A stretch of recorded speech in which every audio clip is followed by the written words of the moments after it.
Hi everyone, we're here on Giza Plateau. It's my buddy's birthday. Well, it was actually technically yesterday, but it's still yesterday in the US, I think. It's still today. That's right. Keep it So going. I wanted to bring him for his birthday to the Giza Plateau. This is Chervin 333. This And is Roberto Eduardo Grante, and we've made it back home to Egypt.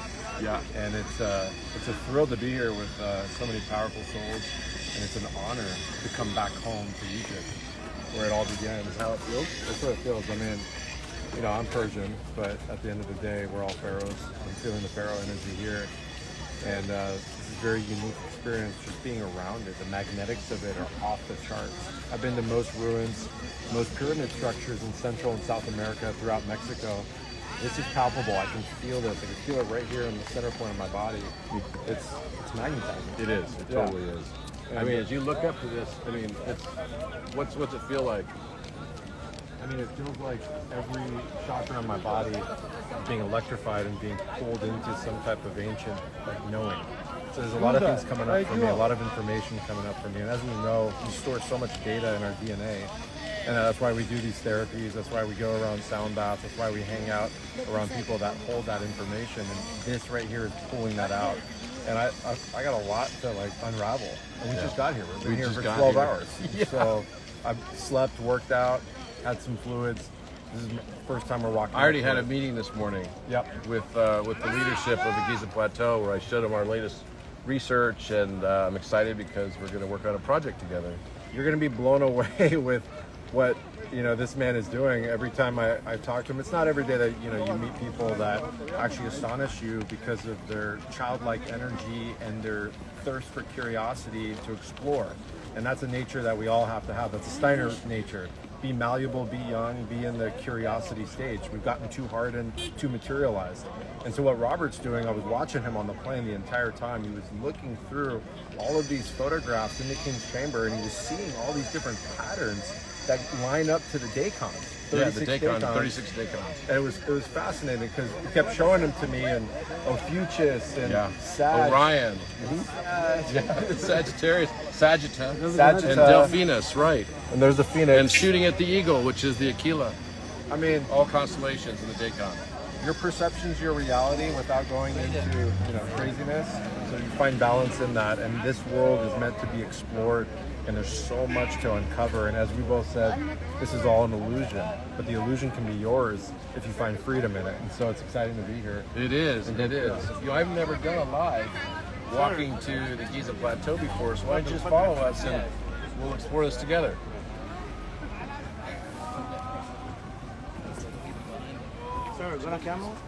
So one thing I'll tell you the story of is if you look up there, you see all the scaffolding? That scaffolding is only recent. Okay, that's the original entrance, but the original entrance is not where it was originally entered into because it was covered with casing stone and everything. Khalid al-Mamun, who was kind of like, he was a caliph who basically came here and wanted to find treasure inside the pyramid. So in the 9th century, he was able to tunnel and burrow in. We believe he must have had a map because he burrowed in exactly, if you can see where those people are, right, the highest point where, right over here, you see that? Where there's people, there's one woman over there that's at the higher point to try to get up to the entrance, but they won't let you up there because Do you know what degree that is? Is there a the measurement? slope angle of the pyramid is 51.85339 Where degrees. that entrance is, where does that lay in the triangle? I believe it's on the 17th concourse, Okay. right? So the concourses, there are 201 concourses. There would be 203 if we had, you know, more concourses that would basically, actually, excuse me, 216 if we had all the concourses up to the top. There's 201 complete concourses, and then there's 2 more that are up on the top of where the pyramidion is supposed to be. I don't believe there was ever a pyramidion on the Great Pyramid. I believe What he means that by it was- that is a capstone. it's unfinished, The yeah. tip. There was that, just the tip was missing, right? So basically, the pyramid, I think, was purposefully left unfinished. There's no evidence anywhere that suggests that there was actually a pyramidion. And even What does that mean to you? It says that it's unfinished, and it's us. The unfinished aspect is us moving into our higher consciousness. I don't believe the pyramid was purposefully built as an energy device. Some people think it was like, a gravitational device. I believe it was actually all of those things, but those were secondary purposes of it. Yeah. The primary purpose was ascension of humanity. And I believe all the new discoveries we've been making are actually consistent with that as well. So it's a spiritual edifice, and so is the entire Giza Plateau. This represents the diminished second in music, and then you've got the Khafre period and Menkaure pyramid back over there, and they represent the perfect fourth and the perfect fifth and the major third and the minor sixth. And then the Great Pyramid also represents, because it's 2/1, also represents the doubled octave or the octave and unison. So 8 of the musical intervals are perfectly represented in the 3 pyramids, and then it becomes 10 as soon as you include the Giza Plateau. And then if you look at a 24-note scale, it actually occupies 13 or 14 of the total of all the musical intervals of a 24-note scale, what we call a quarter tone scale. That's what we call perfection. It's absolute perfection, Yeah. and the missing notes are in 2 places, Saqqara and Abu Rawash. So the missing musical intervals are in those 2 locations, because this entire area is governed by Orion. That's why Orion's belt is here. It's the Daikon that controls the Giza Plateau. It represents the throat chakra, finding your sovereignty. That's what this is all about. So this is a celebration of Orion and his subconscious Ophiuchus, and the snake, the serpent bearer. Serpent bearer. The serpent bearer goes from Scorpio, and then Scorpio, the legend goes that Orion was stung on the foot by a scorpion, and he died, and he was saved by Asclepius. Now, a lot of people don't know, but scorpion venom is actually a powerful drug. I mean, It's the most expensive drug. It's nature's vaccine. I mean, it's anti-tumor, antimicrobial, anti-cancer. I mean, it's just one of those things. So you've got literally, $39 million for 1 gallon of scorpion venom is how much it costs to buy it in Afghanistan, because that's where they farm it. And they have these large scorpions that they then squeeze. Emperor scorpions. Yeah, emperor scorpions. Yeah. And the stuff is like super intense, right? I've never done it, but Well, you've been stung by a snake. I've been stung by a scorpion in Arizona, but I've also been bit by a rattlesnake, and I've done combo and toad medicine, things of that nature, amphibian reptile medicine. These elicit a reaction in the body that serves as a hormetic code. What is hormesis? That which does not kill you makes you stronger, which is part of the karma of this life, and part of what I think what this stands for. That's the Philosopher's Stone, Right. turning the difficult, ugliness, the lead of our nasty experiences, and then realizing that which does not kill you makes you stronger. Absolutely, every single time. You just have to have that gnosis embodiment. That's the whole thing of the victimization. We're vaporizing that right now. It's time to get out of victim mode and step into your power. We need everyone to do that. Not just a select few, not just a couple people here, everybody. Yeah, And that's what the whole thing of what this age is. It's not about like one person. No, we all need to do this together, and that's what community's about, and that's why we're here. Absolutely. So, back to the entrance. So, Khalid al-Mamun came in, blew a tunnel through, and landed exactly in the Grand Gallery. So, this is a 13-acre structure. How in the heck could you pick from the outside with casing stones on it and everything exactly where to go in a straight line unless you had a map? So, we believe he had a map. I believe Leonardo da Vinci had access to a similar map that was given to him by Sultan Qaitbay in 1482 as part of the work that he did. Sultan Qaitbay built a lot of this city. The citadel, lots of the structures that are here in Cairo today that still stand are from the same period as Da Vinci. Why? Because he hired over 100 polymaths and scholars from Europe to build up this metropolitan city. He became very wealthy at the time. And he wanted to build up this city into a great powerhouse like Florence or like Venice or any of these types of cities. And so the architecture he built is still standing today, much of it. So he brought in many people like Albert Dürer and Leonardo da Vinci and several others who came and actually studied also at the Egyptian mystery schools, like Pythagoras before and Plato before that, and all the different philosophers from ancient Greece. But also, they came here to do some sort of work, and Leonardo da Vinci, we believe, was working on a secret project related to the Great Pyramid. And he encrypted the Great Pyramid and all of the knowledge of Egyptology into all of the paintings after 1482. So Mona Lisa, the Vitruvian Man was the first of these. The Adoration of the Magi, which is actually looking at time in all its dimensions of time, but in one fixed location. So it looks like it's unfinished, but it's actually looking at one place, like in the movie Lucy. If you could imagine going through all these different time dimensions while sitting there and watching it all happen simultaneously. When we go to higher dimensional experiences, we can actually start to perceive time differently. I've started to do that. I've experienced that. And it's a very real thing, and it's a function of hemisynchronization of our brains, right? And so it's all part of what's happening right now with this global awakening. It's returning to Atlantis. Yeah. I mean, you know, we've fallen greatly because we've lost our way without understanding these code systems. And at the end of the day, we all have an innate ability to be psychics, to operate with telepathy, to exercise intuition, all of these things that we've almost lost in our faculties because we've been removed of these important and potent doctrines. We've been sold a false narrative, right? And so everything that is, you know, anti-intuitive energy, anti-love, anti-frequency is pulling you down, is dense, is mechanistic.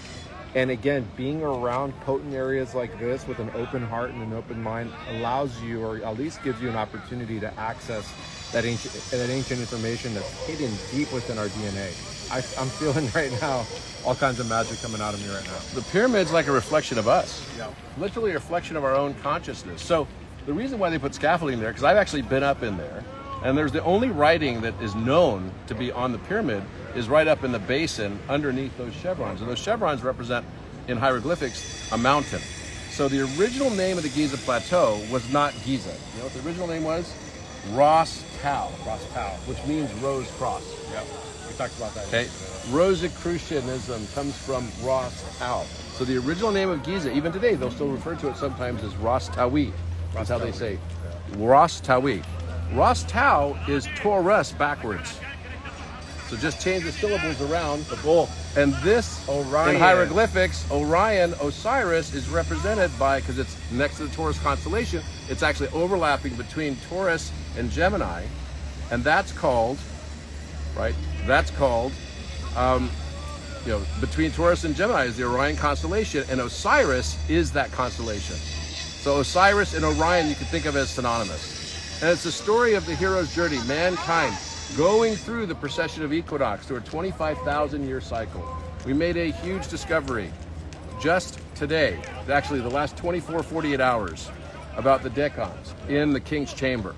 I've posted a lot before on this, but now I actually got in contact with this guy named Robert James Comber, who is an amazing astrologist and astronomy expert.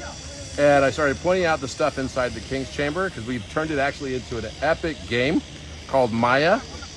And you can actually experience going inside the King's Chamber through augmented reality and virtual reality. You don't need a headset to do it even, you can do it on your phone. And this thing is crazy cool. And you can actually go in there, and the point is to see the things on the walls, point them out, and once you see them, then you get prompted with others that then you have to find so you can go to the next levels. Because the game, the aim of the exercise is to learn to start to perceive the patterns in your own life. Geometry is a good way to learn those patterns. I mean, geometry is the structure and balance of all languages. It's the language of God, right? That's the language, and when I say God, I don't mean like some old man. I mean us. I mean the entire universe, every aspect of it, the dark and the light, is God. The universe is God. It's conscious, it's alive, it's awake. These pyramid walls are alive and awake, and as you raise your consciousness, you find more and more things coming open to us. And every time I've been here, they've discovered something new, officially as well. And so literally, I'm waiting to see what they discover this next week. We're going to be here on 12/12, and I just found out only 2 days ago as well, just before leaving, that Orion is actually experiencing, for the first time in history, an eclipse of Betelgeuse. Right, which is crazy. The craziest thing ever. It's the craziest thing ever. I got him a gift. I haven't given it to him yet. You'll get it as soon as we meet up with Eden. I got him a gift of a scarab. Don't tell me what it is. Well, you know. I already know what it is. Yeah, I got him. I told him right before I got on the plane. That's right. That's why it showed up in the movie. It's a blue scarab, right? So I said it's a lapis lazuli scarab. Yep. So we get on the plane. Tell them what happened. We get on the plane and we're sitting there. We take off. And then on the screen in between us, there's two screens, a character comes out on the screen in blue and it looks like a beetle, like human beetle form, and then all of a sudden a blue scarab that looks like lapis just comes up on the screen, and we're just looking at each other like, wait, what's happening right now? Mind you, we have been hitting synchronicity after synchronicity from the moment from the moment we left. Our driver was Egyptian. We saw both of our initials. Tell them about the initials. Yeah. We're driving on the highway, talking to Jamie, and so I see this car drive by, and its license plate was 8 REG. And so I'm like, hey, check that out. 8, which is my number. 8 REG. Infinite. Robert Edward Grant, and literally the car right after it was 8 CJ. CJ, my initials. It's been crazy. Look, this universe is beautiful once you realize that we're in Leela, and that's where the stage we're in now. We're in the stage, and for those people that choose this and have chosen it, to go to the next level of consciousness, that's all going to be happening in a major way over the course of the next several days. If you're not feeling it already, then you probably may not feel it. If you are, you'll know exactly what I'm talking about, right? The lips of wisdom are sealed to the ears of understanding, except to the ears of understanding. And that's such a critical aspect of it. It's not for everybody. And we have to thank the people that didn't choose it, because otherwise we wouldn't be able to experience it. They create the contrast that drives us to keep going. And I want to just add one more thing. This is why, I'm constantly in the idea and the mindset and the offering that we have to be at our highest vibrational level, mind, body, and soul. That's why I'm so deep in rituals. That's why I'm so deep in what I'm putting in my body, what I'm putting on my body, how I'm hydrating, the minerals that I'm using, the purity of my body, and bacteria, infections, candida. I'm talking nonstop, which, major part of the population is. Your coherence is completely miserable. And how could you even be able to get into these higher levels of attainment and thought and emotions and rationalizations when you have that kind of interference in your body? If you're not connected to the earth, you're not connected to the sun, the moon, the heavens, the rotations and all that stuff, you're really limiting your ability to transcend. So we got to find balance between the physical and the ethereal.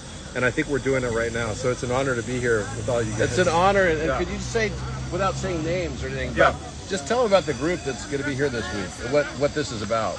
I mean, I would, the best way of saying it, like, I don't want to say it's a heavy duty group, because it's not. It's actually the opposite. It's a crystal light, open frequency. And these people are coming here with open hearts, open minds, and they've been doing the work. And so these are people that I admire, people that I respect, people that I have tremendous love for, adoration for. And, for you to put this ensemble together for Orion, I just accepted this board position. It's an he's honor. on the board of Orion. It's really exciting. It's very exciting, and to be participating in something that is beyond just, again, I keep saying mechanistic way of thinking, where we're actually opening up the transcendence and allowing the true alchemy to flow through. And so it's going to be a beautiful, beautiful position to be in around so many souls, especially here. And I can't wait to be here on my birthday. This is the best news ever. Epic. So the reason why the scaffolding are there, the reason it's there is because they found, the last time I was here in March of 22 with a group, right? March of 23 this year, with a large group. The night we were here, they pressed and fit a endoscopic camera through a small crevice they found in the center of those chevrons, literally in the center. He just said endoscopic camera through a tight crevice. It wasn't just the tip. That was the best ever. So basically they put it right, see that little hole? You can see the little hole right in between the two chevrons, right in between. So the original name of the pyramid's Bull Mountain. Those mean mountain. Yeah. Bull is Apis Bull, which represents Orion, Osiris. Right. So they put a endoscopic camera in, and they found a corridor that basically takes, I think it's 20 feet long, approximately. It takes you, and it's the shape of a diamond-shaped pentagon. So most of the corridors inside the pyramid are square-shaped, right? They're sort of like cube shapes. This one is shaped like a diamond-shaped pentagon. It takes us, we believed at that time when they discovered that, and it happened the day we were here, literally, and they announced it to the world, it became worldwide news. It takes you to another grand gallery, which is a large corridor that's like at a 26-degree angle, 26.18 degree angle. And it goes, the grand gallery goes from where the Queen's Chamber is at the same level, at the end of Khalid al-Mamun's tunnel that he blasted out, it takes you up to the King's Chamber, okay? Well, there's another grand gallery of roughly a similar size that is higher, that starts at this original entrance behind those chevrons. And they found that. Now, I believe that that leads to another chamber that is exactly where Da Vinci encrypted it, because the heart chakra on the line of the Vitruvian Man, there are horizontal lines. You put the pyramid on top of that structure, you'll know exactly where the subterranean chamber is. The navel is the ground level. The halfway between the King's Chamber and the ground level is the Queen's Chamber, so it's already well defined.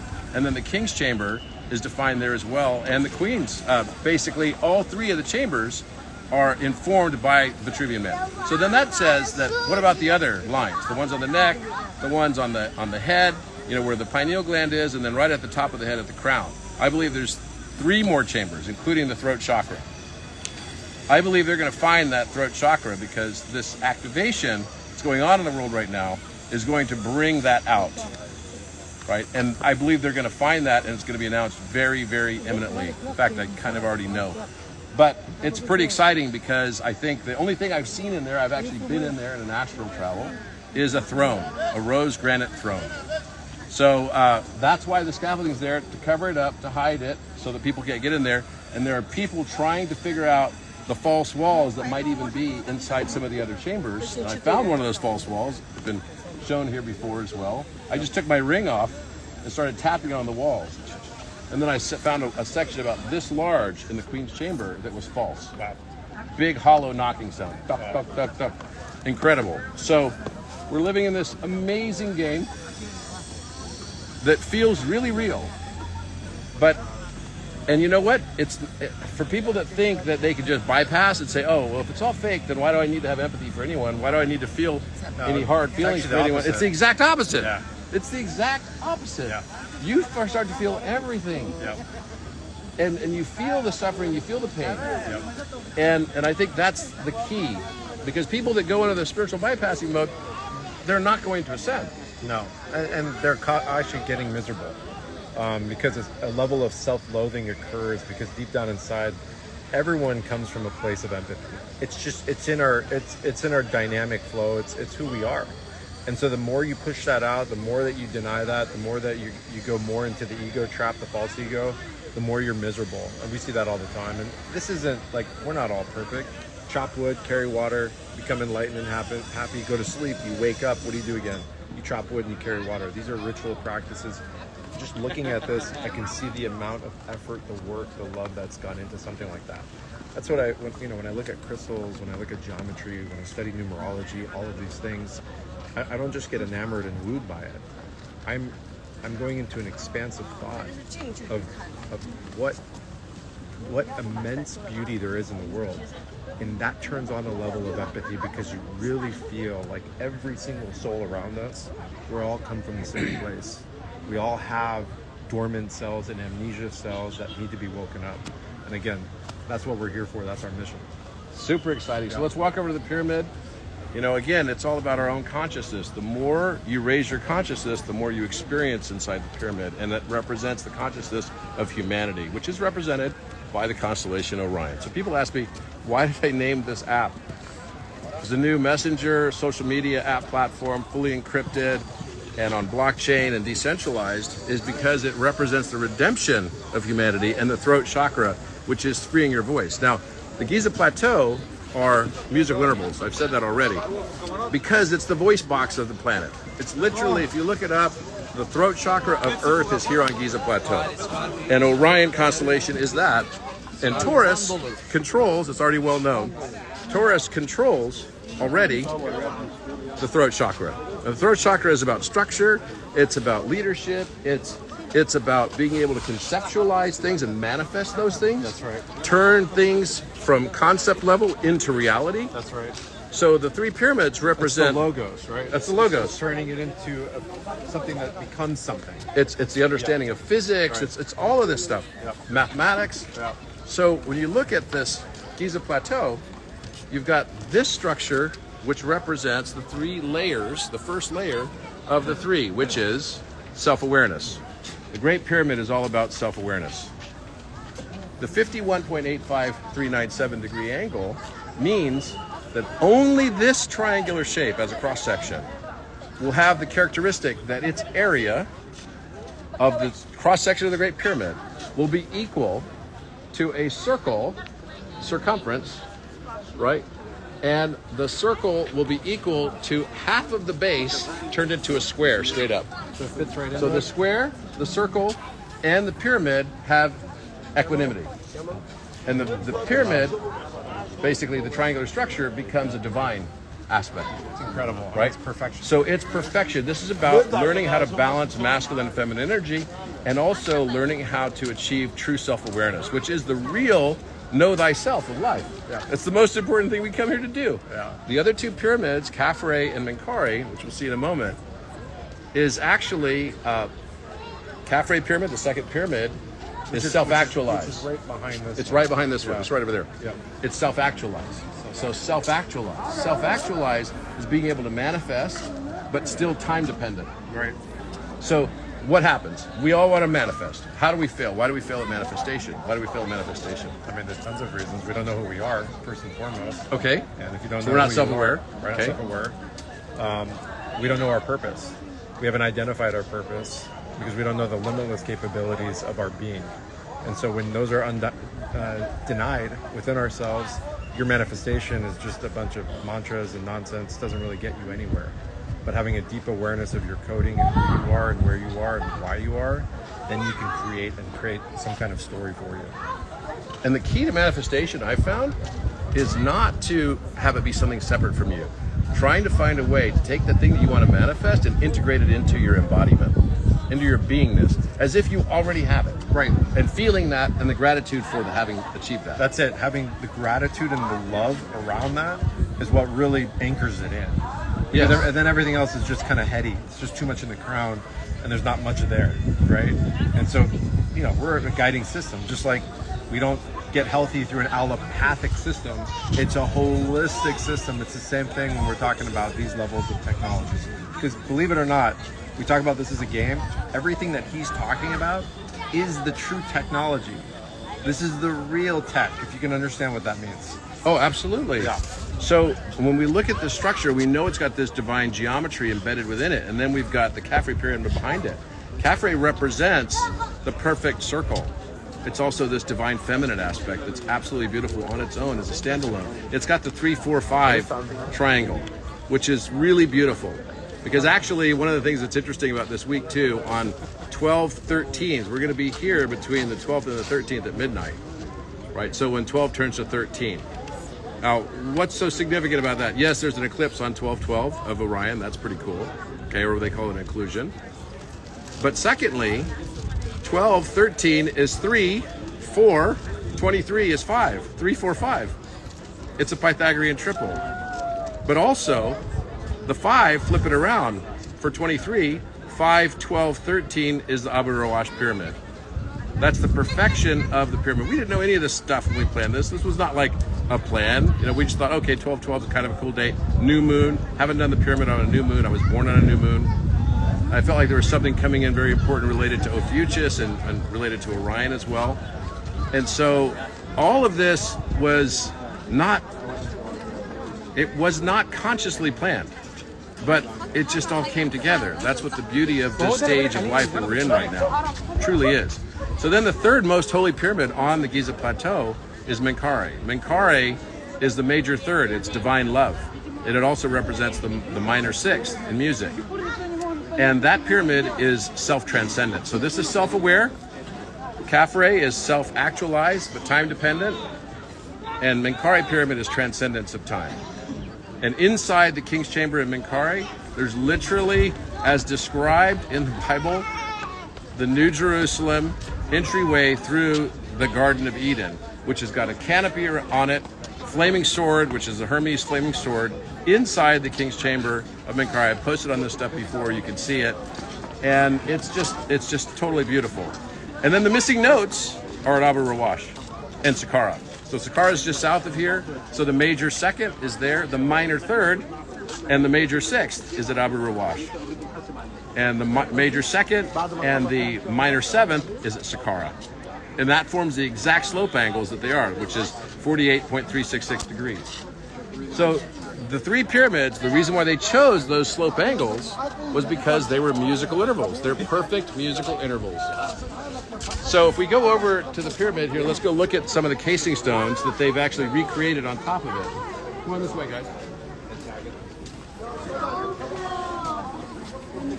Okay.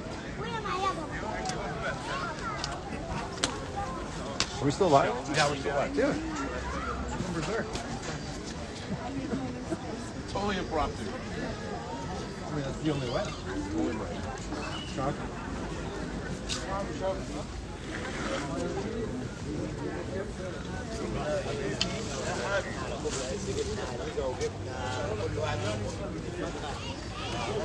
Touching it the first time?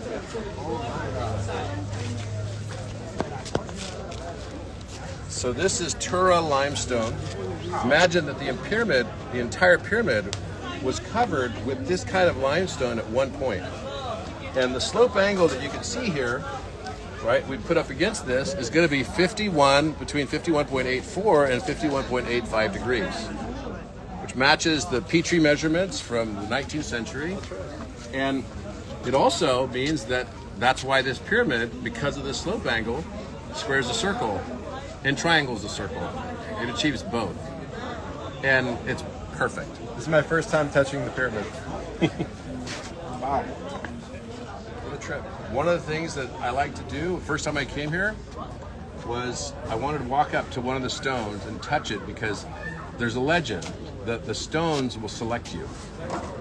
That one of the stones in the pyramid will select you and you will be drawn to that stone and you go and touch it and feel its energy and then you'll draw that into you and it will basically activate something within you.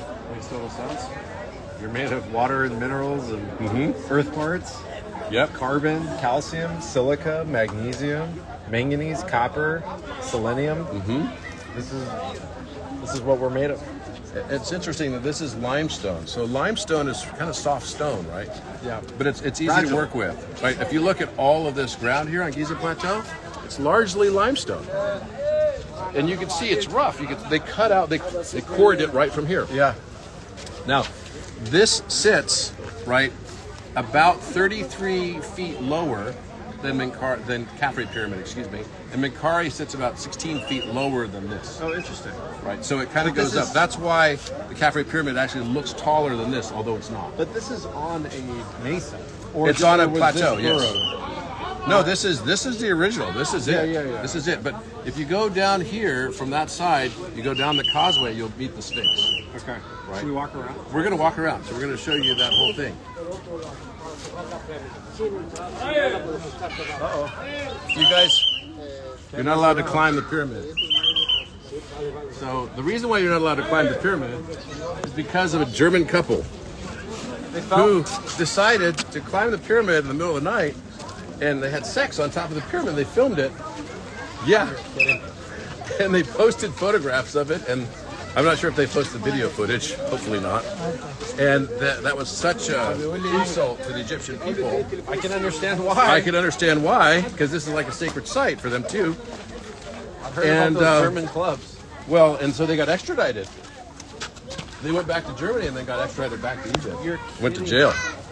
No, it's a serious thing. So since then, no one's allowed to climb the pyramid. It used to be you could climb the pyramid. When did this happen? I don't know. It's been maybe 15 years or 20 years.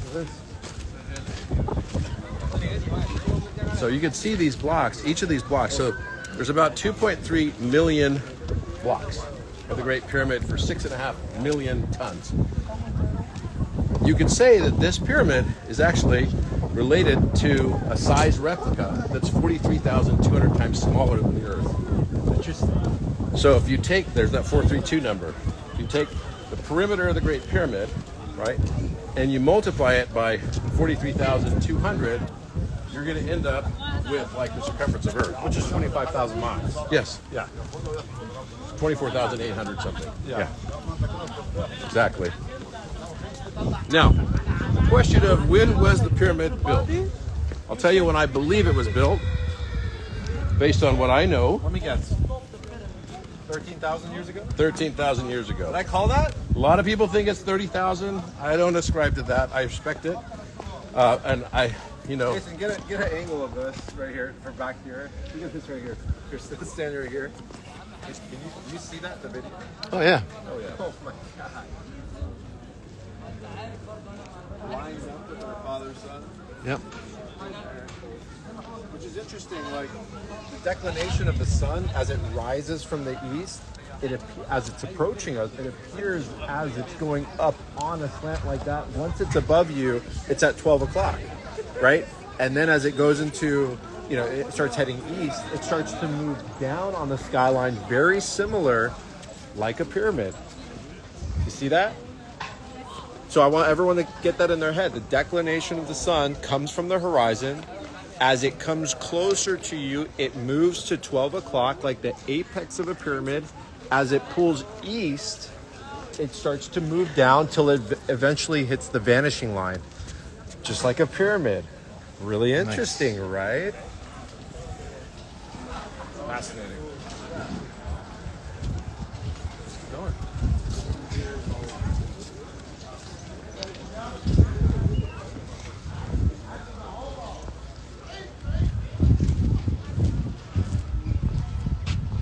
How much do you think one of these weigh? 60 ton. That one there probably 60 tons, I would say. Oh, I don't know. So you're gonna tell me a primitive race with no modern day technology, no pulley systems, no construction systems is able to stack this type of material on top of each other like that? When I was in Peru, I was up in Cusco, Saxe woman, laser cut blocks, literally lined up exactly like that. I don't know any type of technology today, modern construction or anything that can put intact blocks with laser cut perfection on top of each other at an altitude like Cusco, where Saxe woman is. I'm feeling the same thing here with the pyramid. I mean, it is just extraordinary. And I'm not assuming anything or talking about levitation technology or whatever, but something outside of the narrative has happened here. You want to introduce yourself? Come on in. Oh my God, I'm Sandra. I'm Irish and I've lived here in Giza for 3 years because of these amazing beings called me here. So. And how did you end up here today for this? I just left. I took out my phone and I saw that Robert was live at the pyramid. So I literally ran for about 2 miles. I usually look a lot better than this. You look amazing for running 2 miles. I didn't think I could run so fast, but I knew I had to be here. So, thank you. Oh, thank you so guys. much. Thank Such a you. pleasure. Thank you. You can join us. We're going to walk around and see. Watch out. You're going to walk into that.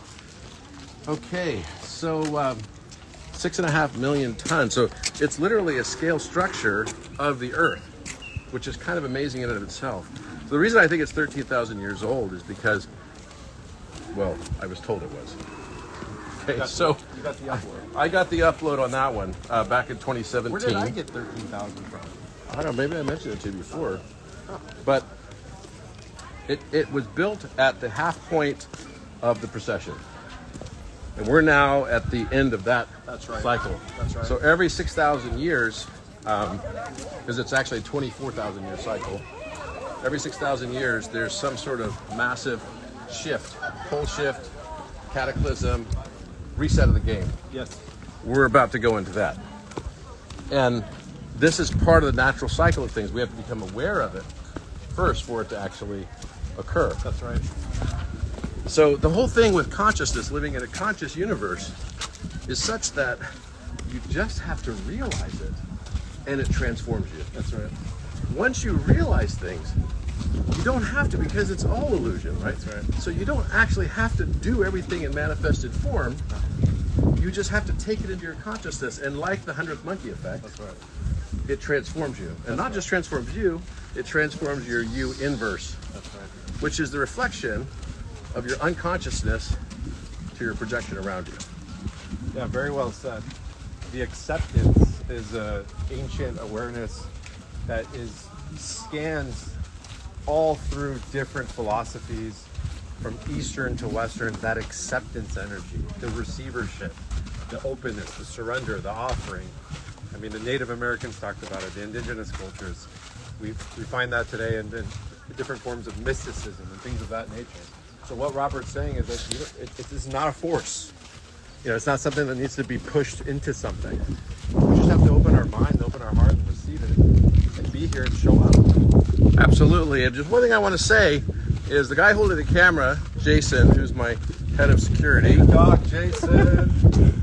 We didn't plan on doing this today to have him be filming us, but we thought, hey, let's just do it impromptu.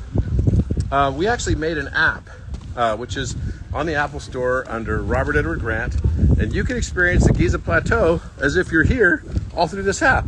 It's pretty cool. Explorer. A Robert Edward Grant Explorer, and you can actually even use it when you come here. If you don't have a guide, it can be your guide. It takes you to all these different points, both inside and outside the pyramids. It's very cool, and it's all geolocated. You gotta put me as a character in the I come out with like a grandmaster outfit. Holding a snake. Yeah, holding a snake. And not yours. Look at this guy right here. He knows. He's holding the energy. So there's even stuff, I believe, that can be seen on the outsides of the pyramid. There's a big omega symbol on the south side. Let's see if we can see it. We have to get far enough away. So you might say, well, wait, the casing stones. The casing stones have been, how can they have anything on the outside of the pyramid? I don't know. I can't answer that. I can just tell you it's there. I don't know. Right. Exactly. I mean, that's what the mystery is about. Like the mystery of Golgotha. On the outside of the pyramid, on the west side is a phoenix and a vulture. And on the other side, that we were sighted on the north side, is a bull and Osiris. Yeah. And there's a lion on the east side. Right? Yep. Yeah. On the outside, you can literally see it in the wall. What do we know about the timelines of this coming together and this one coming together? What do we know? So everyone believes, in, if you follow the dynastic story, they would not agree. I respect it. I totally respect it. And I have enjoyed a very good relationship with the Egyptology community, and I have a great relationship today with all of them. But I would say this, that the dynastic story is that this was built by Khufu, designed by a guy by the name of Hem-Aeon, Hermeon, or Hemiunu, also known as. Yep. And so he was the pyramid architect, geometer, and then the son of Khufu, Khafre, built Khafre Pyramid, which is the 345, and represents the perfect fourth and perfect fifth in music. The sun. Yeah. Okay, so... And then the grandson is Menkaure. And so we are then going to believe that this would have taken a long time to build, and Menkaure didn't have as much money. So he ended up building something smaller, downsizing. Could we hypothesize that this was built in the span of a standard human life cycle? Yeah, it would have had to have been built. If you follow the dynastic story, it would have had to have been built sometime within 100 years. Right? But, I mean, in order for the pyramid to have been built in 20 years, which is what they estimate that it had to have been built in, right? Yep. First of all, who's going to build their tomb? And there's never been any dead bodies or mummies found in there. Yep. Who's going to build their tomb 20 years before they die? Yep. That's the last thing on your mind. It's like every day they're erecting your death symbol. It's like, I wouldn't do that. Right? But let's say you believe that, then it would have been built over, less than 100 years, something. And when you think in those terms, 20 years, they would have had to have moved the 2.3 million blocks of the pyramid, something like, and placed one block every minute or 5 minutes, some small amount. I don't remember the exact number, but it's like 1 minute, I think. That's a tiny amount of time for each one of these blocks. That's like, come on, a few tons. I just don't see that. What is that tip I'm looking at over there, right there? Where, that building? There's something behind it. You can see a tip, the outline of something. I think it's a restaurant. I think it's a restaurant. That's where we're having a party. Yeah. looks like a servant back there. Yeah, I think that's lounge. I think that's where lounge 9 is. But or maybe it's over there. I don't remember exactly. But I've never done a party on Giza Plateau before, so this is going to be cool. But so you've got these 3 pyramids that represent the 3 belt stars. So, and they're all musical intervals. So if they're all musical intervals, how could you convince your wife or your girlfriend or your son, okay, when it's time for you to die, you need to build the next note? Right. It's hard to get agreement within a couple on a remodel.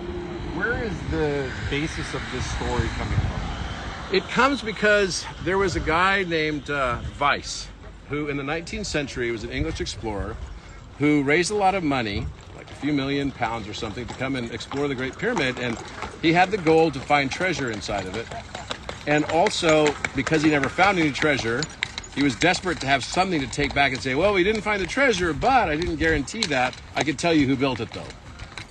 And so the reason why they came up with that conclusion was because at that time, he went into the relieving chambers above the king's chamber, and the relieving chambers had paint on them. No one knows how old the paint was. It has not been carbon dated. Okay, some Germans tried, and they got in big trouble for trying to do it.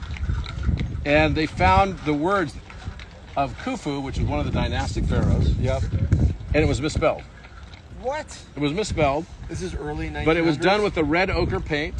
Early 1900s? It was like the mid 19th century. Okay. And basically they came back and he said, oh, I found it. I found the paint on the relieving chambers that shows it was made by Khufu, even though it was spelled wrong. Many believe that was a hoax, that he did it under pressure to have something to take back to his investors. Interesting. And from there you create storylines, film, movies, books, whatever. Right? Potentially, yeah. And I'm just saying that's the story, but there's no other evidence really. I mean, some people would cite the stela and other, like the inventory stela, etc., that says here's what it was, but that easily could have also been simply a story of the restoration of the pyramid. So this has gone through several restorations. We know this. Yep. Right, and so right now they're doing a restoration on the Sphinx. They're literally putting all the casing stones around the Sphinx to make it look like it was new, Yep. which then hides, unfortunately, all the erosion, so we can tell something about the time of it. Right. One thing that's exciting about the Dakon discovery that we just had is that if we can locate on the King's Chamber north wall where the Polaris was, because we know where Orion is, we could basically locate exactly Where they've lined up the North Star? where they've lined up the North Star. Okay. We should be able to perfectly date the pyramid. Because it's giving you a cipher. That's right. It's giving you a timeline that Because- we can triangulate. Then we could say this is where Polaris would have been in the sky at the time of its building, and where is it today? The North Star is not moved. No, it does. Over the procession, we do. I think the prior, I'm not an astronomy expert at all, but I think it was Vega. Vega was previously the North Star for us, right? So we actually shift. It does move very, very slightly. Interesting. Yeah, it moves very, very slightly. And don't quote me on the Vega thing because I'm just taking that off memory right now, but I think it was something, I think it is that stuff. As you can see, there's a lot of investigation to be done. There's so much, there's new stuff being discovered here every day. They literally just discovered a new causeway that goes from the Great Pyramid. We already have the causeway here, which is the one that goes from Khafre and comes all the way down to the Sphinx. But now there's another causeway that goes down to the village that they've just discovered. And on the Giza Plateau, right down the causeway, is the shaft of Osiris, which is a 200-foot shaft that's got these rusty ladders down there. They're super dangerous. I've been down it. Very funny. You can't help yourself, can you? So it's like, yes, I've been down Osiris's shaft. I've done that. So you have to, and we had, remember, we went down, and I went down in 2020. I had an older woman with us who was like 75 years old. And I'm like, if you fall, you're going to die. It's literally 200 feet of ladder. I mean, 200 feet is no joke. That's no joke. 40 feet's no joke. And you go down, there's these different layers of chambers. So it's broken into like 60 feet and then 60 feet. Where's this at? It's just right down there. Okay, and We'll they go give you walk over access there. there? Oh, you have to pay to get access to it, and you have to do that. But I mean, to think of this, I believe that all the pyramids were built at the same time. I believe they were all built at the same time with advanced sound technology. I believe that the format of the architecture of the Giza Plateau was Metatron's cube. You can draw the entire Giza Plateau with just Metatron's cube. Like, it's perfect too. Yep. And we discovered this, and each of the pyramids represent, 8 of the 13 musical intervals, 10 if you include the Giza Plateau, and on 24 note, 13 of those intervals, of the 24 intervals. So it's like totally perfect. Yep. So they had some super advanced knowledge. I believe, again, it's the throat chakra, so we're looking at the vocal cords Yep. of the planet. Yep. Where the Earth speaks. Where the Earth speaks. And this is connected to all the ley lines. So I think we're looking at some ancient, like you could think of this as like an old school megaphone server, right? Some sort of computer technology that's way beyond our understanding of what computers are and can do. Yep. That house information, that connect to this Akashic field, right? And I believe the Akashic is really what we consider space-time memory. Yep. Is the accumulation of all of our unique perspectives And that then incarnations. turn into and incarnations Yep. that turn into emotional states. It's not real until you feel it. Yep. And once you feel it, because the universal one is gaining his, her, its wisdom through each of our individual perspectives that are unique. There's never been another Chervin. There will be never be another one like you. Yeah. Your eyes of perspective allow for the universal one to accumulate more and more and more perspectives of the one truth. Yep. And the one truth is not one objective truth. Enlightenment is when you finally choose to express love greater, and that supersedes your desire for one objective truth. Because fact turns into facet. Fact turns into facet. It's only one perspective. And you have to be able to take yourself out of self-interest, which is really difficult to do. So this is why we've got all this stuff happening right now around the world where people are fighting. No, this is evil. This is good. We've got some people saying, oh, it's okay to rape people. Like, are you freaking kidding me? Insane. Are you out of your mind? But that's their perspective, Yep. right? So we have to learn how to have like empathy and no longer be so focused on choosing sides. That's one of the core aspects of being able to ascend to the next dimension. What if I told you that every single thing that you judge negatively is what shows up in the world around you? Would it change how you judge things? Yeah, of course. It's like, wait, so that's the game? Self-poisoning yourself. You're self-poisoning yourself. Yeah. So the game is not to judge it and fight it all, right? One by one and fight it all and go vanquish, because where does the hero end and the villain begin? I mean, every villain that ever existed never perceived themselves a villain. They perceive themselves as a hero. They A perceive liberator. themselves as a hero because they're seeing it only from the one narcissistic viewpoint, which is my objective truth is the thing that, oh, lo and behold, it benefits me. Yep. Holy shit. And we all do this. Yep. We all do it. So we've accumulated a ton of karma because of self-loathing. That's the big scourge on Earth right now, is that the world's not a difficult place because people hate each other. I believe it's a difficult place because people hate themselves. And it's time for us to start to learn to love and accept, choosing love over judgment. We're not here to learn more judgment. We're here to learn how to love and how to receive love. That's the main reason I believe that we're here, through the self-awareness process. So if we go across the street, let's like jump over this wall. We're getting pretty low on battery now. So We can go and, you got your phone, right? Is it hooked up? I don't know how to get service. I've got Andrew. We can plug it in here. We can charge it. I brought my iPad just in case. Because we have a social media blackout this week, so we're not gonna be able to share a lot of the stuff. So I wanted to be able to get as much of this as we can.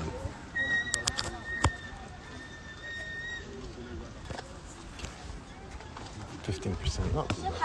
You'll be charging now. Is it charging? Yeah. Okay, great. There you go.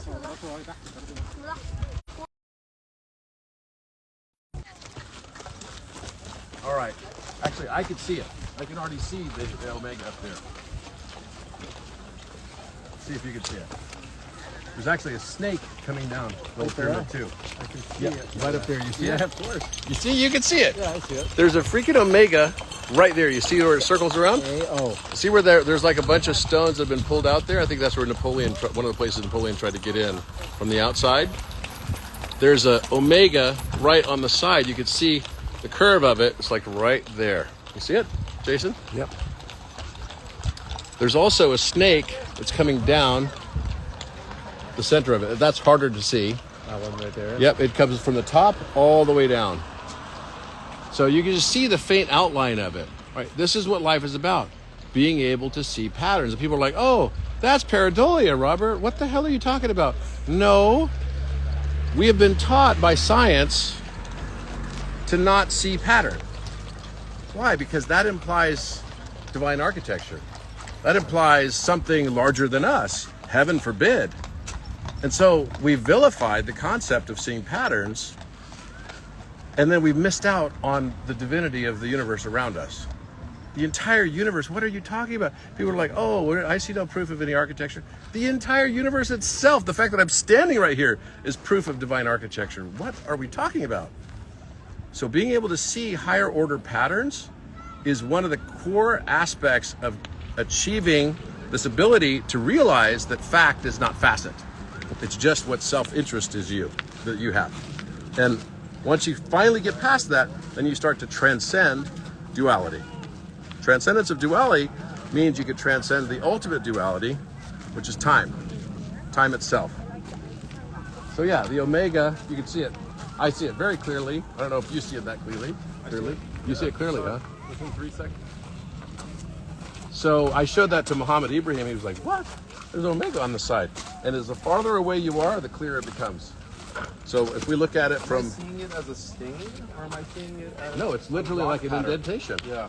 It's an indentation. And I see it as there's actually a vescopiscus around it that forms it. There's two larger circles. Okay, then they overlap, and that forms the omega in the center. And then the snake comes down the side. I'll show you a picture of it.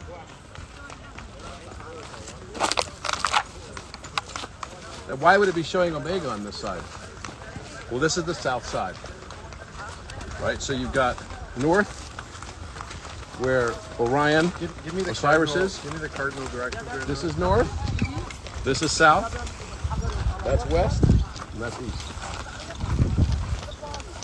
And the pyramid is perfectly situated north.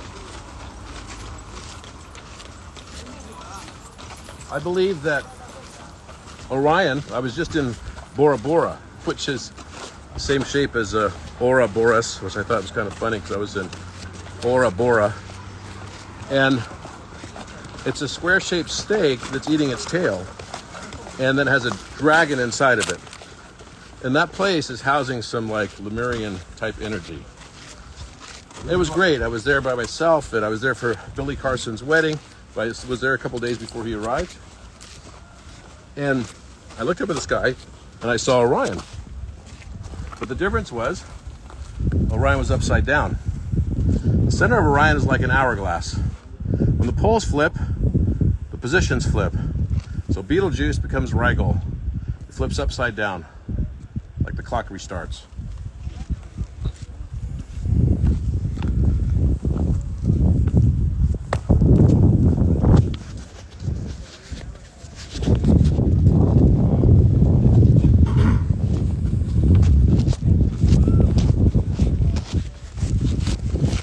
So if we keep walking down this way, it takes us to the shaft of Osiris, which is, there's like a lake in the bottom of it. And it's something straight out of Indiana Jones. I mean, legit. It's got this lake and these pillars that come out of it. Is there water in there? Oh yeah, there's water in there. I wonder how high the water table comes up. The water, so this whole plateau, underneath this entire plateau is water. So obviously there are aquifers here. So this is like an energetic spot. Yeah. Do we know what resources as far as metals and minerals are in this area? Because we talk about ley lines. Usually when you have ley lines, you have cobalt, lithium, very exotic metals that should be in the ground, not in our pocket in our phones. I'm curious, have we looked at the mineral composition of Of what's under us? You know, I haven't, so I can't really say. That'd be something powerful to learn. That would be interesting. Yeah. I bet you there is something. Well, I have a feeling like there's like some granite base Okay. way deep under this thing. Yeah. But I also believe that there's a tunnel structure through all of this. Wow. And it connects to Saqqara, it connects to, you know, like a very, very sprawling, vast network of tunnel systems that is here. You know, Saqqara, under the Djoser Pyramid, is literally a city. They've discovered it. Yep. I went down, I was 150 feet down. I could still look down because they had scaffolding. But if I fell down that, I couldn't see where it would drop, where I would finish. Wow. That's how deep it was. We'll see it when we go. You familiar with the Tartarian concepts? Yes. The mud floods? No, tell me about that one. I know about Tartarian and Well, Tartarian, I mean, essentially the architecture, the built environment was established a long time ago, but it's been since covered up. And that's why you have underground cities in all major metropolitan areas, including here in Egypt, from what I gather. And that there's underground cities everywhere. wow. Yeah, though there definitely are. Yeah. Cappadocia in Turkey has huge underground cities. Tartaria would have been inclusive of what we would say is modern day Ukraine area. Yeah. Right? Right. I found a map by Fra Mauro in 1457, so it's pre-Christopher Columbus. And the name of the Nile River was not Nile, it was Gihon, the same as the Gihon River that comes out of the Garden of Eden. And this area was called Babylon. Interesting. You know, Babylon, Not the Mesopotamian, Iraq. not Iraq. The Babylon was never found as described. So then this, in Egypt today, there's a fortress in Babylon, Cairo. They call it Babylon today. It's been that for a long time. And it's been dated? They don't know how long it goes back. Okay. All I can tell you is that there were 5 pyramids that was in the Fra Mauro map, not 3. And that the river was not called the Nile, but called Gihon. Interesting. And it was a very detailed map that actually perfectly detailed the Tartarian Empire.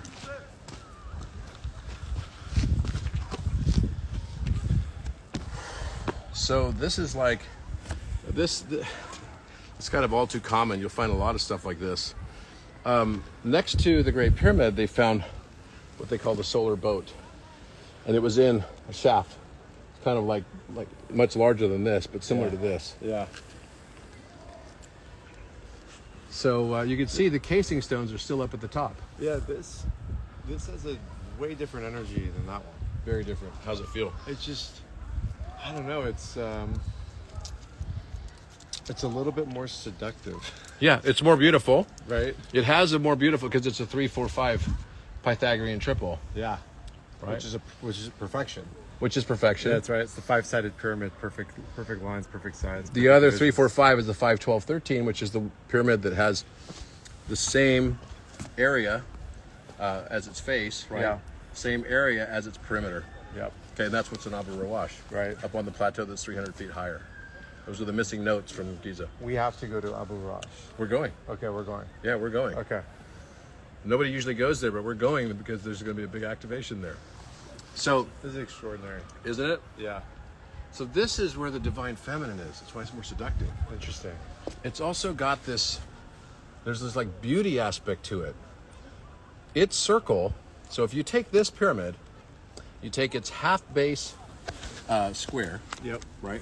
And then you take a circle from the base of it that would have a diameter of its height. Okay. Exactly the diameter of its height. The square that's within it becomes a pretty small square compared to the circle. Right. So they share the same baseline like in Vitruvian Man. Uh-huh. But what's interesting is if you take the half base square of the Great Pyramid and you overlay it on top of this pyramid, then the circle, Where is it on it? so if I take the half base square of the Great Pyramid, so Yep. this pyramid has 708.7 feet width as its base. That has 756 feet, Yep. right? So that one's larger Yep. than this one. Yep. Okay. The difference between the height of this one, assuming that it had a pyramid in, assuming it had a capstone, Yep. is 1.1 1.0186, right, which relates to speed of light as well. Interesting. The height. So that one's taller than this one. Yep. Right. So this is 481 feet. So 481.2857 feet, and this one is 471 feet, 472 feet approximately. It's 216 meters across the base, so half of 432, and the height's 144. Got it. So those are both Pythagorean numbers. 216 across, 144 up. Yep. You hear that? It's beautiful, right? It's perfect. It's perfect. That one, I believe, has actually used a different measure, which is I call the long cubit, which is 1.75 feet, which turns out to be 432 foot base, right? Sorry, 432 long cubit base. So it's 756 divided by 1.75, and it to the center point is the golden angle, 137.51, and then the total is the golden angle times 2. Got it. So it's 275.019. Mm-hmm. Yeah. So basically, you've got these two pyramids. This one, that's what I was going to explain. This is a language. It's a language. Yeah, it's totally a language. So yeah. if we take the square of the Great Pyramid, right? Yep. In its perfect proportion, we take the half base square. Okay. And we overlay it on top of this pyramid. Yep. Guess what it does? What does it do? I told you about the circle that goes from the top down to the base of the pyramid. It perfectly holds the circle. It touches exactly the circle at its corners perfectly. Yep. It's a perfect intersection. So again, it's telling us something about the divine feminine of this perfect circle, because this circle, this is a 4/3 height over 1/2 base relationship. Yep. Right? Yep. And so its inverted pairing would be 6/4, which is 3/2, the 3/2, perfect fifth. And because of that exact relationship versus the Great Pyramid, it creates this circle that is 4, right? So if it's got a height of 4, what's the circumference of a circle that has a diameter of 4? So 4 pi, right? 4 pi. And what's the area of a circle with a diameter of 4? So it'd be pi r squared, so you take it in half, so it's going to be 2 squared equals 4 is 4 pi again. So it has a perfect circle that has the same area as its circumference. Incredible. Isn't that amazing? I mean, it's... And then the Great Pyramid overlays. So something about this alpha pyramid, omega to perfection. This pyramid brings in something about this divine aspect that when you take the square of the Great Pyramid, put it on top of it, it somehow perfects the man. Yep. Which makes sense. Yep. It somehow perfects the man. Yep. It completes the man, actually. It completes the man. The completes the feminine man, yeah. completes the man. Yeah. Isn't that beautiful? Yeah. So, and it does have like a sexy appeal, this pyramid, doesn't it? I mean, that's all I felt when I was walking up to it. Let's keep going. It's beautiful. So my last trip that we had in March, we spent a night in the pyramid before everyone arrived, and we discovered petroglyphs all over the walls in the King's Chamber inside Cafe Pyramid. And the petroglyphs were of Noah's Ark, and all the animals of Noah's Ark. And the shape of the room, the King's Chamber in the pyramid, is exactly the same shape as described and proportionally as Noah's Ark. Noah's Ark was supposed to take place in northern Africa, right? Well, we don't know. Okay. So, and how many times have there been floods where there have been Noah's Ark? How many resets have we gone through where there's been a pole flip? Where the hourglass of Orion flips upside down?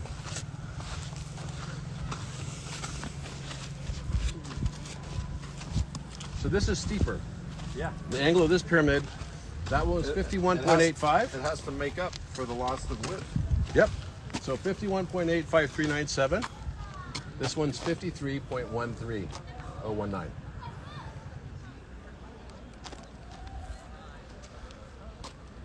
Isn't that pretty? That's unbelievable. I mean, it looks like there was, is that looking like there was a capstone? They don't know if this had a capstone either. But you can see a piece of it. Oh, you can see, but that still doesn't go all the way top. It does still, it wouldn't, if you measure it. It's still short. It's still shy of it. Now imagine we're looking at Abu Rawash, which would be right over that way. Yeah. To the west, northwest. Yeah. So that's north, northwest. In the position, if we put Orion upside down, the star Regal is the exact position of Abu Rawash. Like right above it. Perfect. when they line up with this. Yeah, so you take the belt, Yep. Orion, Yep. you look at the bright star. Yep. It also is really close to Betelgeuse, Okay. right? Betelgeuse and Regal just flip. They intersect each other and flip. They flip positions. It's like the shoulder versus the foot, Yep. or the leg. Yep. So the hourglass flips upside down, right? Which is what the shape is, That's right. right? So imagine we're looking at Abu Rawash, which is 300 feet higher than us, Okay, which is Right. due north. which is northwest. Northwest. Northwest. Okay. And the pyramid there had a 60-degree angle of ascent. So there are two pyramids. One's the same one on the back of the dollar bill. It was 103.7 So it's feet an high. isosceles. Well, one of them, the one on the dollar bill is isosceles. It's a 5, 12, 13. 5, 12. You cut it in half. Yep. That gives you that perfect triangle. It's a time triangle as well. Yep. So you would have two sides of 30 and 30. So And it like would- 30 and it would seconds, flip this. then 30 seconds. So masculine cycle, feminine cycle. Yep. Right? Yep. And it basically just goes like the clock of time does. But then the pyramid behind it was 300 feet high, but it was on 300 feet higher elevation. It's the highest plateau here. Wow. In this whole area of Lower Egypt. That pyramid would have stood to an onlooker or observer from the Giza Plateau 600 feet high. Wow. Wow. With a 60-degree angle of ascent, I mean, that's an equilateral triangle. towering. There are two triangles that represent what we call the Philosopher's Stone. Right? One of them is described. You see it on, like, Teal Swan has a tattoo on her arm of it, which is a perfect equilateral triangle, a square inscribed within that, and then a circle inscribed within that. Many people have seen that before. It's an alchemical symbol of the Philosopher's Stone. The Tao, the balance, finding the divine balance between. So you got the A Yep. in the triangle, you've got the circle, which is the O, and the T is the square. That's right. Right? So, the Tao, the middle way. Then the other way it's represented was in a 1617, 1618 etch that was done by Michael Meyer called Atalanta Fusions. And it has a 5, 12, 13 proportion, the same one as on the back of the dollar bill.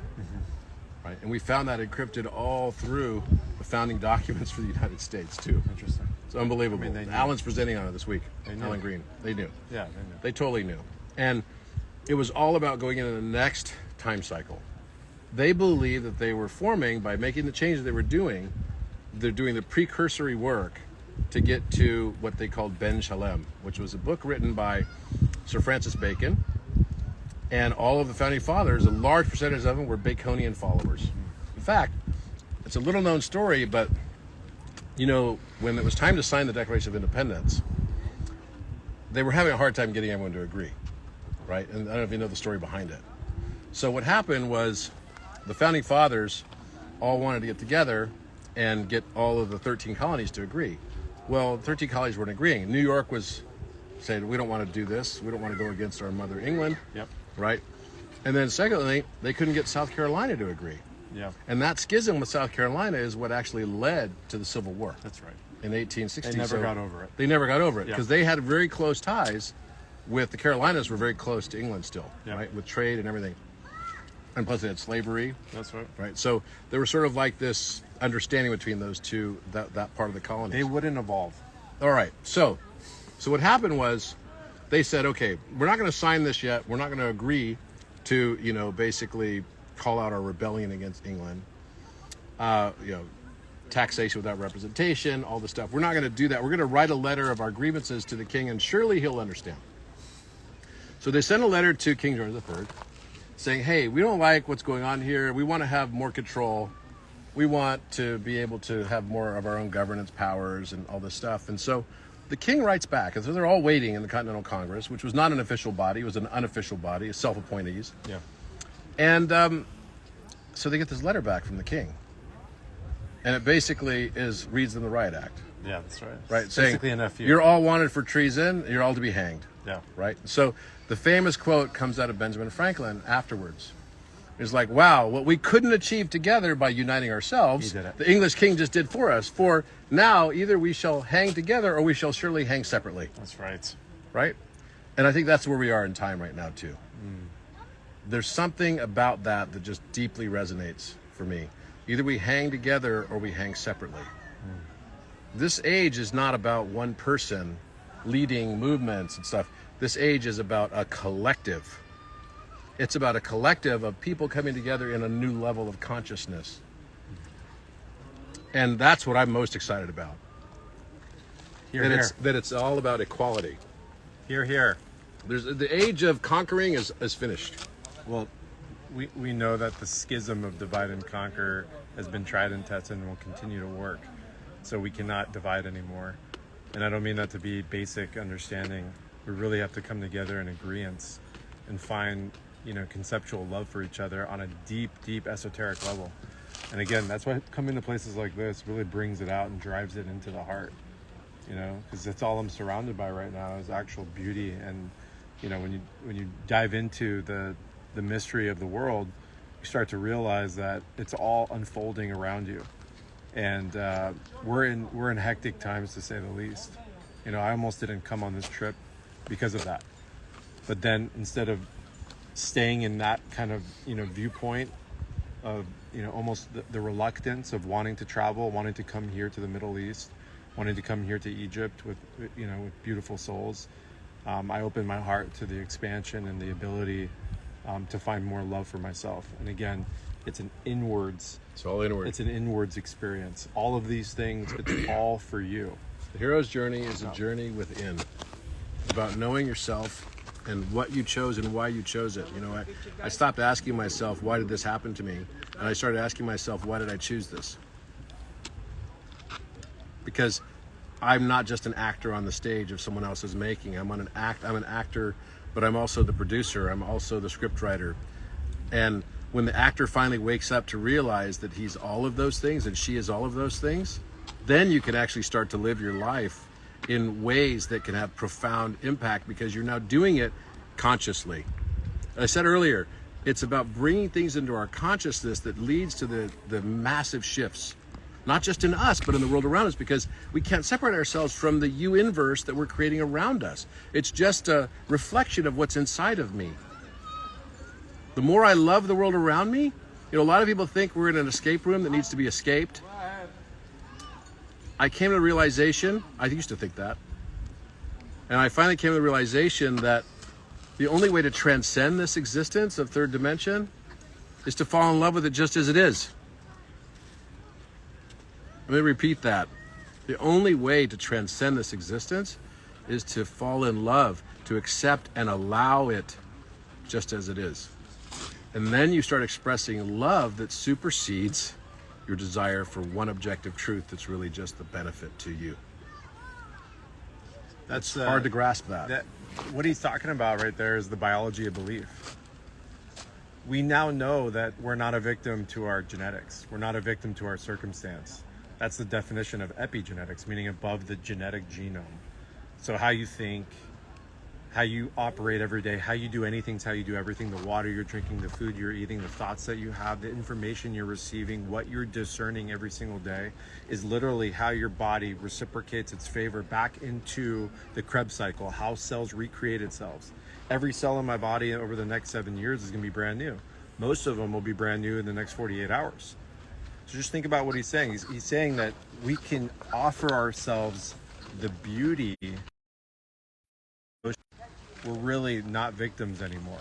That whole victimization, scarcity, poverty conscious, whatever you want to call it, that's evaporating, vaporized, whatever you want to call it right now. Yeah, you know what? All the people that complain, I had somebody say something like, oh, I'm not going to listen to him because he's clearly somebody who has means. It's like, wait, what? People ask me all the time, why did you speak at the Vatican? Why did you speak at the United Nations? It's not because I'm supporting. In fact, I went to the United Nations and told them, okay, the world doesn't need overlords anymore, and you guys are all overlords. Literally. I will go anywhere that will listen to me. Because the more we hate ourselves, the more we create these stark lines of demarcation of here's what I am and here's what I am not. That just creates more and more separation from the world around us. Yep. It's by loving that which we do not like about ourselves, because the things we don't like about ourselves are the things we judge in everyone else. What we attract in our lives is exactly what we judged. Carl Jung said, I am not what happened to me. I am what I choose to become. That's right. I would actually make one small edit to that. I'm a huge fan of Carl Jung. I am what I chose to become. in this place where there was no time. Because every experience I'm having, surrendering into the beauty of the universe as it's already happening, is exactly what I had in my higher self capacity chosen for my life. Everything is predetermined. Yeah. That's what I'm saying. The people that chose not to ascend through this cycle are actually allowing for us that have to experience it. Absolutely. Because every action must have an equal opposite reaction. Yeah. So as people go through higher dimension, transcend, we go to Menkaure Pyramid, that's what it represents. The perfect third, which the perfect third is beautiful. Major third. Da da. Yeah, so da da da. So then this one, that is that note. So it goes da. Menkaure is da. This is the fifth da. Da da da. And the Great Pyramid doubles the octave. Da. Literally la la la la. That's the structure of these pyramids. It's the sound of music. It really is. How beautiful is that? Like, what the heck? And when you look at the Giza Plateau, so if I took a rectangle from the northeast corner of the Great Pyramid to the southwest corner of Menkaure Pyramid, guess what the proportions are? It's exactly, if I use my unit of measure as 432 for the bottom of that rectangle, the long side of the rectangle is, guess what? 528. The love frequency. Exactly. Wow. So you got 432 and 528, the two 432, frequencies. Healing, perfection, all of that. 528, you're going into infinite bliss and love. Yes, exactly. And you know what that represents? It's on a 90-degree separation axis, so it's a shift in polarity, because that's what a shift in polarity is. Yeah. It's a 90-degree offset, just like electricity and magnetism is at 90-degree offset from each other. Yep. You've got a 90-degree offset, and you've got 432, which is one snake, and 528, which is another snake. So Ida and Pingala is the Giza Plateau. Ida and Pingala. The two snakes form together into one 24-note scale. Yep. In precise temperament tuning that's perfect. Yep. How beautiful is this? I mean, we have only to perceive the beauty for us to experience the beauty. You know, we spend so much of our life seeking perfection when actually, if we spent more time just seeing it, then you'll start to experience it. This is what we call this type of like octave, or the thoughts and the vocals and the emotions that are coming out. This is the collapse of the material and I would say almost the evolution of the morphogenic field, basically all compressing together into this perfect symphony of we call life. And it's extraordinary. I mean, on every like decibel, and I can feel it coming from the root into my heart, into my lower dantium, coming up the spine, in my heart, in my crown, in my voice, in my emotion. I mean, this is instant healing across the board. So I was worried we were not going to be able to get inside this pyramid. What am I seeing over there? What, all of that stuff? That's the wall of the crow. Let's take 3 pyramids straight ahead. Oh yeah, those are in Saqqara. So that's Dashur. That's probably the Saqqara pyramids, and basically represents, is that Abu Sir? Abu Sir, right? Yeah, it's Abu Sir. So Abu Sir, there's 14 pyramids there. It's also another one of the houses of Osiris. Literally, we go down the Nile. The Nile is the backbone of Osiris. Starts with Abu Simbel. Yeah. And it comes all the way up. You can go all the way down. The Earth chakra would be Bir Tawil. Wow. So when we flip the polarities and the clock flips over, then the crown chakra is at Bir Tawil. Wow. And it has the same exact pyramid as the one on the dollar bill. There's 200 pyramids there called the Merope pyramids, which are related to Merope also. One of it's the missing sister of the 7 sisters of the 8th sister, Merope of the Pleiades. Wow. So basically we're looking here, now imagine 300 feet higher. That's Abu Rawash. Wow. So that would be like more than like 2/3 of the height of this, right? Yeah. And that's the one that we blew up.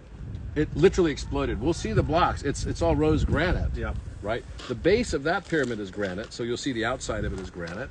But that entire pyramid at Abu Rawash, the outer casing stones of it, were all rose granite. Let's keep moving. I don't think.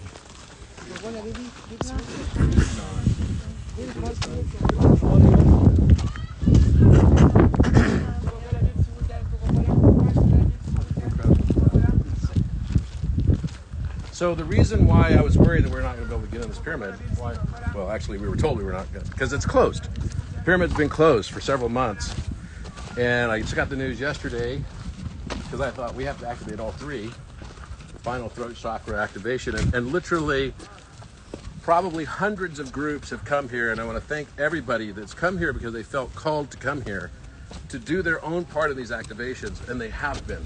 I got a text from someone, Rossi, who's a good friend of mine, and she came to the pyramid yesterday to prepare it for us to go to it. Wow. So, with divine feminine energy. I love your perspective on that. It's really a collective. It's totally a And collective. everybody's energy and frequency is bringing an opening to the awakening of being able to see and experience. Literally, I know probably 100 plus people that have been, that told me that they felt called to come here to do certain work here, Yeah. to help in the reactivation process. Yeah. We're just doing the last one, Incredible. which is super epic of this plateau. And now we're moving up to Upper Wash. Which is really the first one. Yeah, well, I mean, I feel like we live in a movie that has been fully written, fully done, fully completed, and we're just watching it play backwards like Memento Mori. Take a look at that. So what's interesting about this, well, first of all, this pyramid, the reason why they were closing it, but they did open it for us, thankfully, in a private visit. The reason why they closed it is because they've got all the Scan Pyramid Project stuff in here because they've now discovered several new chambers inside this pyramid too. That's recently? Yes. So what's happening now, there's more than 22 structures they found inside the Great Pyramid because it's a function of our own consciousness. How many chakras do we have? We have 24 nodes in the scale. We've got 24 chakras. Right. And as we become aware of it, like becoming aware of Ophiuchus, it comes into existence. Everything becomes a Mandela effect, as if it was already there. We know about I love the reverse Mandela effect. It's reappearing, it's Yes. not disappearing. Exactly. I mean, what's Yogananda's whole thing? Self-realization creates activation, creates truth, creates embodiment. Precisely. Thoughts become words, words become actions, actions become deeds, and deeds become habits, and habits become karma. That's right. Your habits become your karma, which is one of the most important things. Actually, my cousin was hitting a drum all night for 9 hours, and then using his other hand, and then doing different beats, and just creating all these frequencies. And I finally went to him. I said, "What are you trying to do? You trying to be the professional drummer and start a band?" And he goes, "No." Stop here for a second. He says, "I'm creating a habit, so in my next life, I start early." you hear that? Just when he said that to me and he had that look in his eye, just all kinds of things just started popping up in my field. And I really started to really believe a lot of the things that I talk about. Because at the core of it, we can say all these things, but if you truly feel it in your marrow, is it really encompassing your life? Are you operating with that level of integrity with your ward? And I always say, look in the mirror. Look in the mirror for 30 hours straight. Look in your eyes. At some point, you can't lie to yourself. That's the truth. Beautiful. Yeah. So let's just take this pyramid's energy for a moment. So you just said this felt like very, what was the word you used? Seductive or mysterious and sexy, right? Yeah. It's got this very beautiful proportion of the 3-4-5 triangle. Yes. Remember how I said that the Great Pyramid, the half base square, touches the circle of this pyramid. Yes. That the circle goes from the base all the way to the top, right? Yes. And it perfectly intersects the circle. Yes. So it's like a circle like this, and then the square touching that circle, right? Yes. Well, there's only one pyramid that already achieves that. So this is this divine feminine that perfects the man, right? Yep. The square. Yep. The circle is the feminine, perfects the square, Yep. right? Yep. Completion. Completion. Now, but this pyramid to our left, Impari, does it naturally as part of its proportion. So it's half base square, just like the Great Pyramid intersects this circle here, Yes. does it all within the circle Of and its the own. square of its own. Got it. The exact same perfect thing. proportion. It's perfect proportion, Yeah. right? So, but what's interesting about this, This is wider than the height, where this is perfect. I see that. yeah. So what's cool about this? No, thanks. No, thank you. Shukran. No. So why is this important? Well, you have a height of 5. You have a 1/2 base of 4. You have a height of 5 and a 1/2 base of 4. Okay, so that means you've got 5 over 4, which gives us the major third. Da, da, that sound we all love. That's the sound that they play in movies when they want you to feel in love. It's literally, they've tested this. They know that this entrains the emotion of divine love and romantic love. It actually elicits the transcription factor of producing oxytocin. Yes. You familiar with that? Yeah, it's bonding. Oxytocin is a known neurotransmitter, amino Stop acid. here for a sec. That is it's the love hormone, Yeah. right? And so that's what you feel like, that's why when people break up with their first love in high school, they feel like they're going to die. It's what you feel with your mother when you're born. Oxytocin is part of the whole birthing process. And so the octave, what you're saying is the octave for this hits on that love frequency? Yes, it's the love frequency. Yeah. Wow. So that's why it touches the circle, right? But, Yeah. so I said it was 5 over 4. So if we take the full base, which is 8, and then you divide it by 5, it gives you its inverted relationship. That's a relationship in music that we discovered. That's right. Okay? So 5 over 4 gives you the major third. And then its opposite, which is the minor sixth, Yep. is the full base divided by the height. Wow. 8 over 5. Wow. And that is exactly the Pythagorean Wow. interval relationship. Wow. Okay? That's true for all pyramids. So if you wanted to encrypt knowledge, advanced knowledge of music theory, and leave it to stand the test of time, and the understanding that it is emotion that creates the Akashic field. It's the different emotional states that can only be derived through our own conditioning biases, through our own unique perspectives, the trauma that we've experienced, all the things that we've experienced makes the universal one more wise. Yep. Yep. So now we encrypt all of that through time to last time memoriam by making them pyramids. So now we have the opposite of the major third is the minor sixth, which is heartbreak. Heartbreak. So wait a minute. So the notes are the same notes, just in opposite order. What is time? It's tracked by music.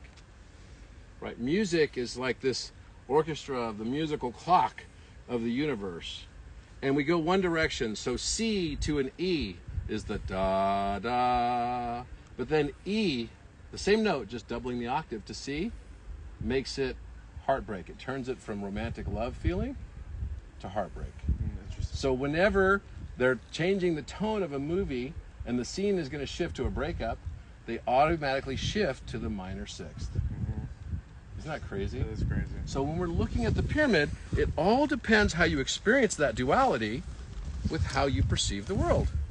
If you're a glass half empty person, you're going to see this as heartbreak. If you're a glass half full person, you're going to see it as divine and romantic love. You look at the Khafre pyramid, you're going to see it as stability and loyalty. That's the fifth. So da da da. That's what this note is. And then we get to the Great Pyramid, which is 2 over 1 pi, which is doubling the octave as well. So doubling the octave is giving us the next octave up. Da da da da. And then that takes us over to Abu Rawash, because the next note from there that goes into that next relationship is the minor third, but in the doubled octave. So instead of 6 over 5, it becomes 12 over 5. Thus the 5, 12, 13 relationship. Remember, you don't need, in mathematics, 1 plus 1 equals 2. But actually, you could also argue it's 3. Because 2 lines of a triangle are all that you need to define the triangle. If those 2 lines intersect at one point, then the third line is already defined. You don't need to draw the third line to know that the triangle is there. It's already there. Right? And that's the beauty of this world around us. So 1 + 1 = 3. One line plus another line connected equals Trinity, the triangle.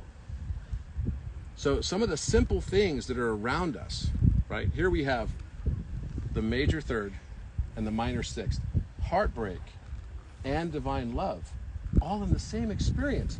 And maybe this is saying to us something about life itself. That time has a way of polarizing one direction or another, doesn't it? So it's like, I could tell you so many times that I've had the worst experience of my life.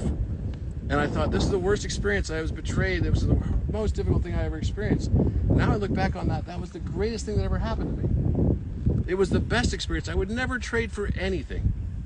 And all of us can probably point to one point in time where we said, you know, because I learned something through this, that was like the most valuable thing. My teachers in junior high school that were easy on me, I don't remember their names.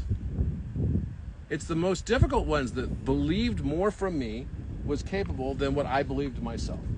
It's those coaches that beat the shit out of me, that cared enough to press me to my highest expression. It all goes back to hormesis. Yeah, what doesn't kill you makes you stronger. And it also opens up your capacity to love. In the experience of love is the seed of heartbreak. Yeah. Robert, you're breaking my heart. I'm so happy to be here with you guys. Yeah. And I've never done this on a live before here on the Giza Plateau. So thank you for spending the time with me and with Chervin, and happy birthday. Thank you, brother. I hope this is Good a to be here memorable with the birthday whole for crew. you. Oh, I mean, come on. We're just getting started. We're just getting started. We're going to be doing a blackout this week, just out of respect and out of respect for ourselves too. We're going to go inwards and dive deep. But when it's all said and done, we hope to bring a lot of this magic back to a lot of you. And we really appreciate everybody standing in their truth and in their power, not giving way to the bullshit, all the scams out there. It's time for us all to be sovereign. God doesn't need a ruler. You are God. It's time for us all to watch the transition in the world away from governments and all these artificial edifices that have been created for gain and self-interest. Yeah. That paradigm's Paradigm's apart. finished. Yeah. It's all but done. And all it takes is for you to jump into the realization of acceptance, allowance, and love.